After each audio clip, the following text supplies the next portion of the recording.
사도신경으로 신앙 고백 드림으로 새벽 예배 시작합니다. 전능하사 천지를 만드신 하나님 아버지를 내가 믿사오며 그 외아들 우리 주 예수 그리스도를 믿사오니 이는 성령으로 잉태하사 동정녀 마리아에게 나시고 본디오 빌라도에게 고난을 받으사 십자가에 못 박혀 죽으시고 장사한 지 사흘 만에 죽은 자 가운데서 다시 살아나시며 하늘에 오르사 전능하신 하나님 우편에 앉아 계시다가 저리로서 산자와 죽은 자를 심판하러 오시리라. 성령을 믿사오며 거룩한 공회와 성도가 서로 교통하는 것과 죄를 사하여 주시는 것과 몸이 다시 사는 것과 영원히 사는 것을 믿사옵나이다. 아멘. 이 아침에 우리에게 주시는 하나님의 말씀은 시편 26편 1절로 마지막 12절 말씀까지입니다. 시편 26편 1절에서 12절 말씀까지 우리 말씀 찾으셨으면 한 목소리로 같이 읽겠습니다. 내가 나의 완전함에 행하였사오며 흔들리지 아니하고 여호와를 의지하였사오니 여호와여 나를 판단하소서. 여호와여 나를 살피시고 시험하사 내 뜻과 내 양심을 단련하소서. 주의 인자하심이 내 목전에 있나이다. 내가 주의 진리 중에 행하여 허망한 사람과 같이 앉지 아니하였사오니 간사한 자와 동행하지도 아니하리이다. 내가 행악자의 집회를 미워하오니 악한 자와 같이 앉지 아니하리이다. 여호와여 내가 무죄함으로 손을 씻고 주의 제단에 두루 다니며 감사의 소리를 들려주고 주의 기이한 모든 일을 말하리이다. 여호와여 내가 주께서 계신 집과 주의 영광이 머무는 곳을 사랑하오니 내 영혼을 죄인과 함께 내 생명을 살인자와 함께 거두지 마소서. 그들의 손에 사악함이 있고 그들의 오른손에 뇌물이 가득하오나 나는 나의 완전함에 행하오리니 나를 속량하시고 내게 은혜를 베푸소서. 내 발이 평탄한 데에 섰사오니 무리 가운데에서 여호와를 송축하리이다. 아멘.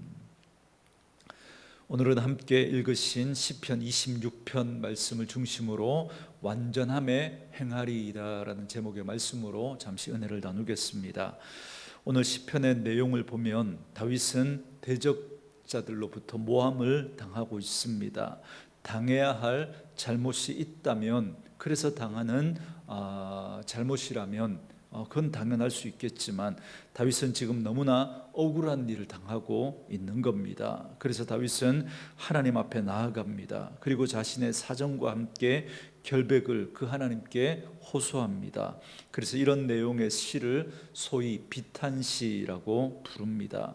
그런데 이러한 비탄한 마음을 토로하고 있는 배경에 대해서 시인은 정확하게 명시하지 않고 있습니다. 그래서 오늘 시편도 표제어가 그냥 다윗의 시라고만 되어 있기 때문에 어떤 상황이나 배경 속에서 지어졌는지 확인할 수 없습니다. 그러나 한 가지 분명한 것은 그가 지금 모함을 당하고 있고 억울함을 호소하고 있다는 겁니다. 그래서 오늘 이 시편 26편은 어떤 특정 사건을 중심으로 말하는 것이 아니라 다윗의 전생애 동안 일어났던 억울한 일에 대한 그의 대처와 그리고 그 결과를 옮겨놓은 시라고 그렇게 생각하면 될 것 같습니다.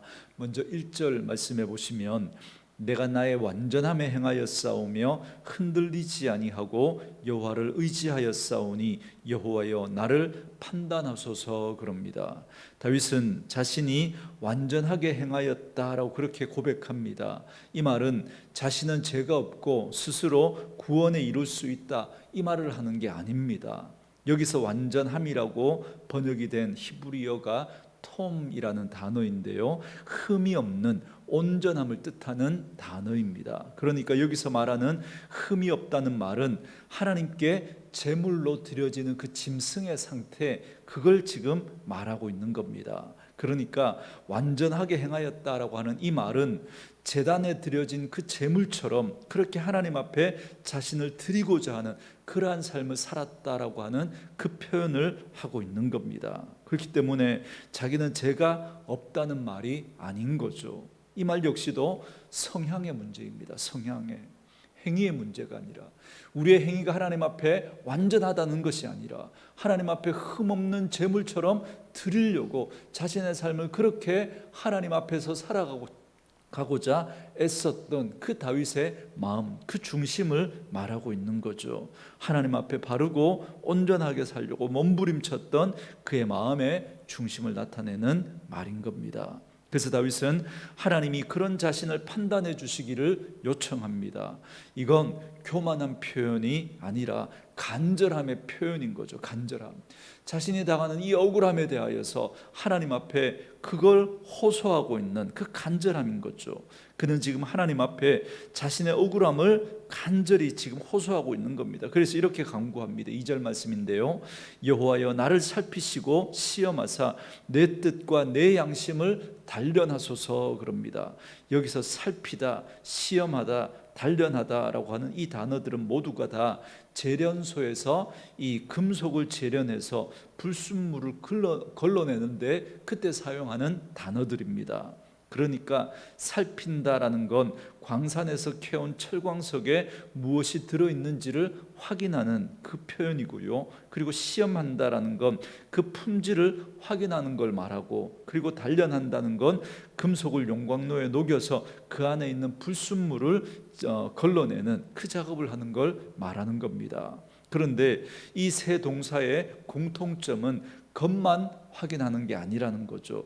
그 속을 분석하고 확인해서 그 본질을 알아내는 걸 말하는 겁니다. 그래서 다윗도 겉이 아니라 내 뜻과 내 양심을 단련해 달라고 그렇게 말하고 있습니다. 그러니까 다윗은 하나님께서 자신의 중심을 살펴봐 주시기를 지금 그렇게 이야기하고 있는 거죠. 그래서 아직도 자기 속에 남아있는 불순물을 제거하고 단련해 주시기를 간구하고 있는 겁니다. 그래야만이 하나님 앞에 완전하게 행할 수 있기 때문에, 하나님 앞에서 온전한 제물로서의 삶을 살 수 있기 때문에 그렇습니다. 다윗은 자신이 완전하게 행할 수 있는 그 비결은 오직 하나님의 인자하심에 있다라는 사실을 잘 알고 있었던 겁니다. 그래서 3절에서 이렇게 고백합니다. 주의 인자하심이 내 목전에 있나이다. 내가 주의 진리 중에 행하여. 그럽니다. 다윗은 주님의 인자하심이 자기 앞에 있다, 그렇게 고백합니다. 여러분, 여기서 인자하심은 구약에서 아주 중요한 의미를 담고 있는 헤세드라고 하는 단어입니다. 하나님의 선행적인 사랑, 차고 넘치는 자비와 은혜를 의미하는 겁니다. 우리가 이렇게 했기 때문에 하나님이 우리에게 사랑을 베풀어 주시는 게 아니라 그냥 아무런 이유와 조건 없이 그냥 선행적으로 먼저 사랑해 주신 그 사랑, 차고 넘치는 하나님의 그 자비와 은혜를 헤세드라고 말합니다. 다윗이 시편 16편에서는 내가 여호와를 항상 내 앞에 모심이여, 그렇게 고백을 했습니다. 그러니까 다윗이 늘 마음 중심에 늘 하나님을 모시고 그 앞에서 행할 수 있었던 건 자신이 완벽하고 완전해서가 아니라 바로 주님의 자비가, 그 헤세드가 자기 앞에 있기 때문에 가능했던 겁니다. 여기에 예외인 사람은 한 사람도 없습니다. 무슨 말이냐면, 만약에 하나님께서 우리의 행한 대로 우리를 대우하셨다면 우리는 하나님 앞에 설 수 없습니다. 누가 그 하나님의 거룩하심 앞에 우리가 설 수 있겠습니까? 구약에 보면 그 거룩하신 하나님을 면전에서 봤던 사람은 그 자리에서 죽습니다.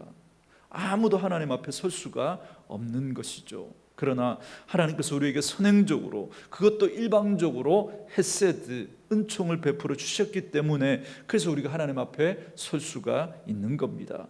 이것이 바로 우리가 아무리 바른 삶을 살고 의로운 삶을 살고 남들보다 더 수고를 많이 하는 그런 삶을 살았어도 그것 가지고 자랑할 수 없는 이유가 바로 이것 때문입니다. 그래서 다윗은 주님의 인자하심이 자기 앞에 있었기 때문에 하나님 앞에서 완전하게, 그러니까 제물처럼 자신을 하나님 앞에 드리는 삶을 살아가며 진리 가운데 행할 수 있었음을 고백하고 있는 것입니다.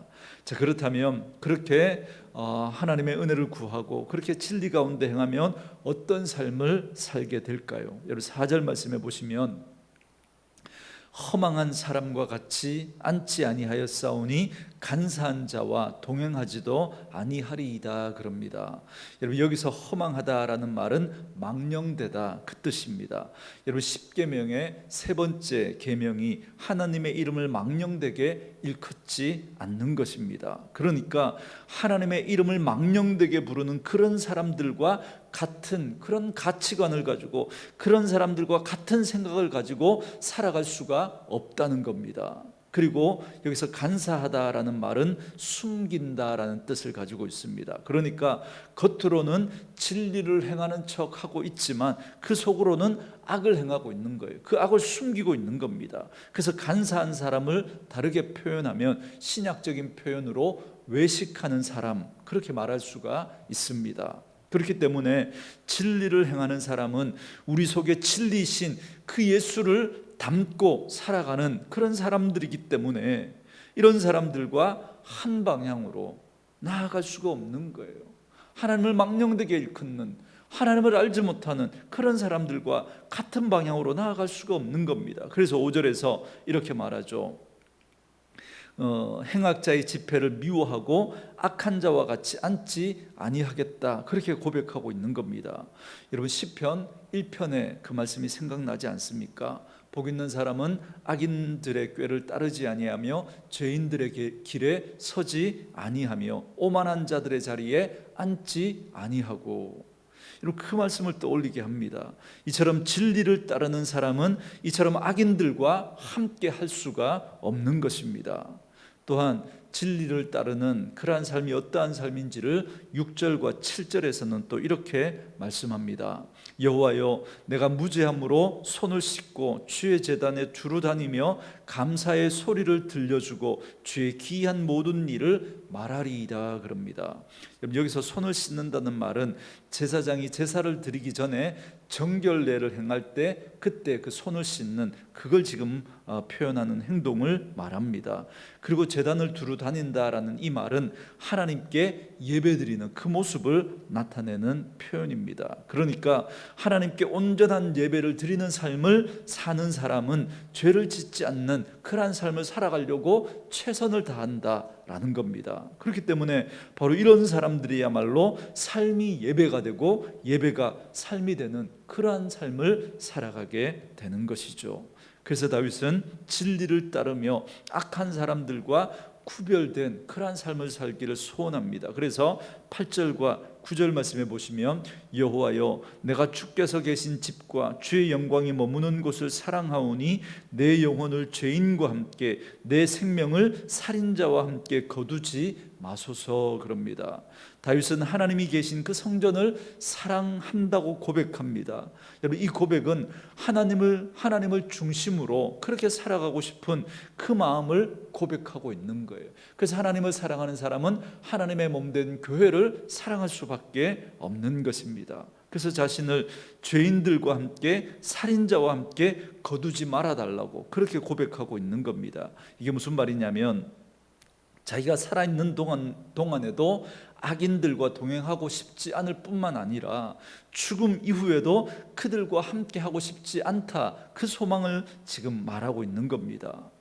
그리고 또 10절에서는 악인들의 손에는 사악함과 뇌물이 가득하다 그럽니다. 여러분 여기서 사악함은 악행 혹은 음행을 말하는 그런 단어인데요.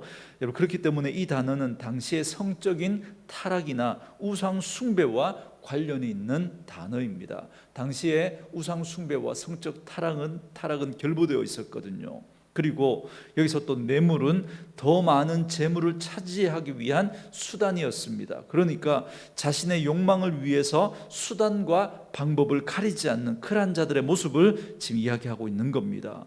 여러분 동서고금을 막론하고 악인들의 모습은 다 이와 같습니다.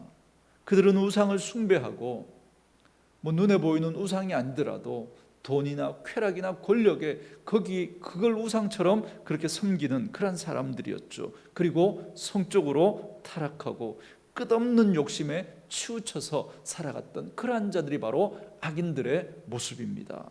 틀림없는 사실인 거죠. 그래서 11절에서 다윗은 하나님 앞에 이렇게 간구합니다. 나는 나의 완전함에 행하오니 나를 속량하시고 내게 은혜를 베푸소서. 그럽니다. 다윗은 하나님 앞에서 완전한 삶, 진리를 따르는 삶을 살아가기를 결단합니다. 그러나 자신의 의지와 노력만으로는 할 수 없다는 사실을 그는 너무나 잘 알고 있었습니다. 그래서 하나님이 자신을 건져주시고 은혜를 베풀어 주시기를 간구하고 있는 거예요. 이건 내 힘으로 안 된다, 내 노력으로 안 되고 하나님의 은혜와 하나님의 도우심으로만 가능하다고 그렇게 고백하고 있는 겁니다. 그리고 오늘 본문은 이렇게 마무리가 됩니다. 12절 말씀인데요, 내 발이 평탄한 데에 섰사오니 무리 가운데에서 여호와를 송축하리이다. 그럽니다. 여러분, 여기서 발이 평탄한 데 섰다라는 말은 이제는 더 이상 미끄러져 넘어지지 않게 되었고 올무나 그물에 걸리지 않게 되었다, 그 뜻입니다. 그리고 더 나아가서 하나님의 구원을 온전히 누리는 상태가 되었다는 걸 의미하는 겁니다. 그래서 사람들 사이에서 하나님을 찬양할 수 있게 되었음을 그는 지금 고백하고 있는 것입니다. 그러므로 오늘 우리도 다윗처럼 하나님 앞에서 완전한 삶을 살기로 결단해야 할 것입니다.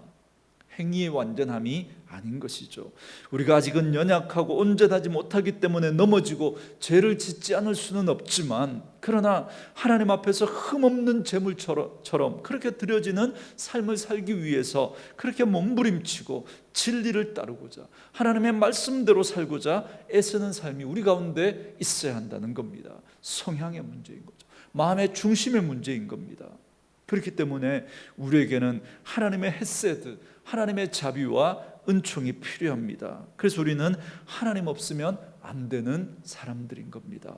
그렇기 때문에 우리는 오늘도 하나님의 은혜를 구하며 은혜의 자리, 예배의 자리에 나아갈 수밖에 없습니다. 이 예배의 자리는 우리의 의를 드러내는 자리가 아닌 거죠.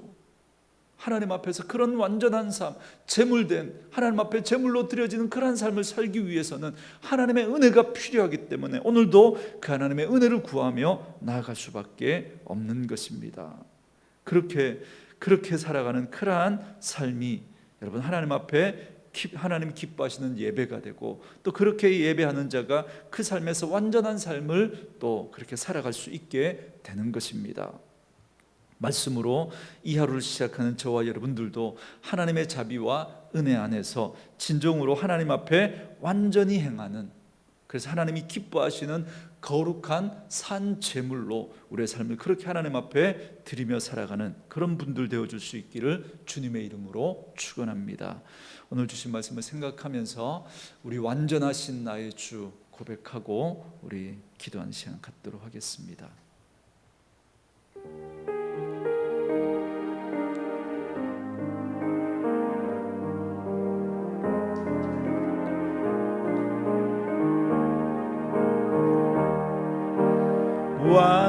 완전하신 나의 주, 의의 길로 날 인도하소서.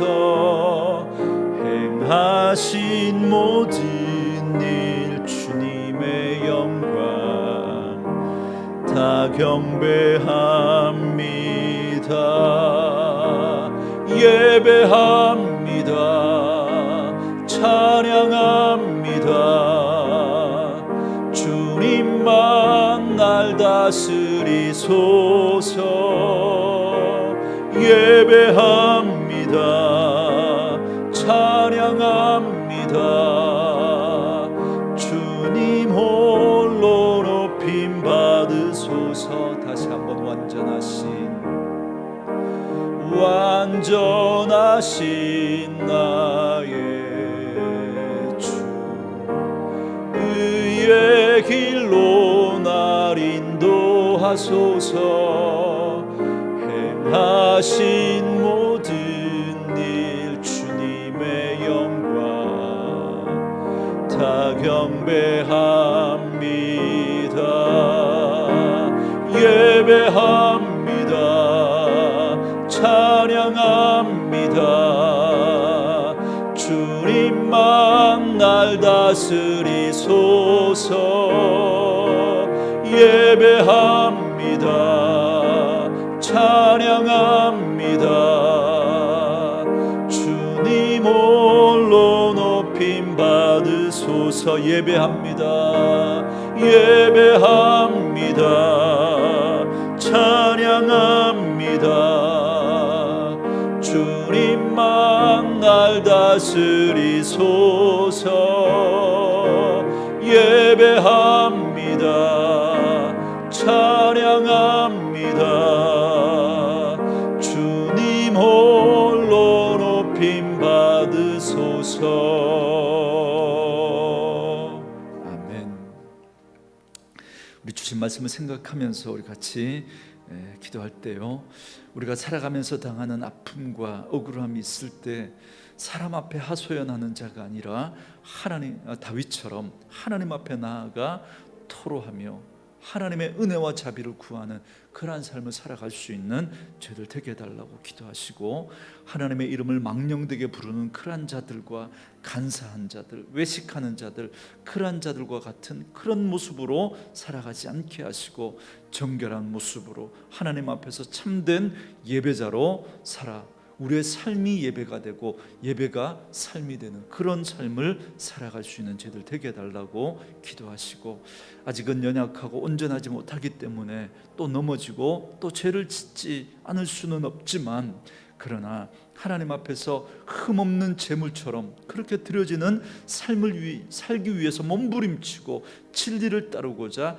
애쓰는 우리의 마음의 중심과 성향이 그러한 삶이 되어지게 하셔서 우리의 삶이 하나님이 기뻐하시는 거룩한 산 제물이 되는 그러한 삶이 될 수 있도록 은혜를 다해 달라고 기도하시고, 오늘도 나라와 민족, 우리 선교지 올려드리면서 기도하시고, 우리 아픈 분들을 위해서 기도할 때 우리 임준모 집사님, 우리 김수지 집사님 위해서 계속해서 기도해 주시고, 코로나 사태 속에서도 우리가 하나님 바라보고 우리가 소망을 잃지 않고 하나님의 백성의 삶을 살아낼 수 있도록, 또 이번 주에 또 우리 대면 예배로 함께 예배할 때 또 하나님의 은혜와 하나님의 영광이 이곳에 가득한 그런 귀한 시간 될 수 있도록 역사해 달라고 이 시간 우리 같이 한번 기도하며 나아가시겠습니다. 기도합니다. 살아계신 아버지 하나님, 감사합니다.